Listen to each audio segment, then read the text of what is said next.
Бүгін ул Нурлат ТВ студиясы қонағы. Алабуға телевидениесі сұрауы бойынша интервью яздырыла. Люция Фатыхова педагогика институтында білім алған елларын комсомол ұйышмасының қойнап тұрған тұрмышын еске түсірә.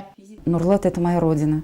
Нурлат минем кеше ватаным. Монда мин мәктәпне тәмамладым. Бирдә әнием яши, әтием җирләнгән. Шунда Нурлат телевидениесендә эшләдем. Хәзер мин Ханты-Мансийск автоном округында эшлим һәм яшим.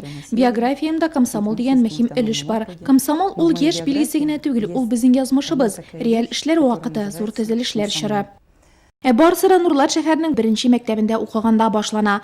13 яшьлек үсмер кыз мәктәп дружинасы советы рәисе итеп билгеләнә. Учреждениене гел 5-легә генә тәмамлый. Алабуга педагогика институтының физика-математика факультетында 5 ел белем ала. Нинди еллар иде ул дигәнгә мәдәшчебез. Это были действительно великие дела. Бу чынлап та зур эшләр иде. Студентлар төзелеш отрядлары гына ни тора. Уку елы азагында студентлар махсус форма киеп Әстерханга, Молдавиягә помидорлар, карбызлар, виноградлар җыярга бара иде. Кулга эш кораллары алып төзүче дә булдык. Ул чакта акча эшләп калып, аны киенергә, сәяхәт итәргә тотып булды.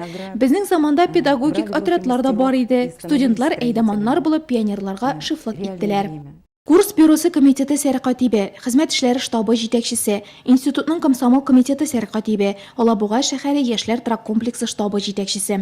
Актив эшчәнлек белән тулы еллар чынактырды һәм бүген дә онытырлык түгел ди Люция Фатыхова. Помню встречу с Михаилом Девитаевым. Михаил Девитаев белән очрашуны хәтерлим. Бу чынлап тарихи вакыйга. Тере легендалар безнең белән сөйләште, студентларны тәрбияләде. Минем ул вакытны бер кайчан да онытасым юк. Һәм комсомоллар чырын зур рәхмәт белән искә алам. Бу бит яшьлек елларыбыз иде. Анда алган чыныгыны без бүген дә саклап киләбез. Алабуга телевидениесе сораган интервью әзер, әмма комсомолдан аерылып булмаган кебек әңгәмә озак дәвам итә. Тарихта калган фоторәсемнәр барлана. Әлеге архив Алабуга шәһәренә дә сәяхәт итәчәк икән. Тик алдан Казан шәһәренә, биредә 24 октябрьдә Муса Җәлил исемендәге театрда комсомол ветераннары очрашуы узды.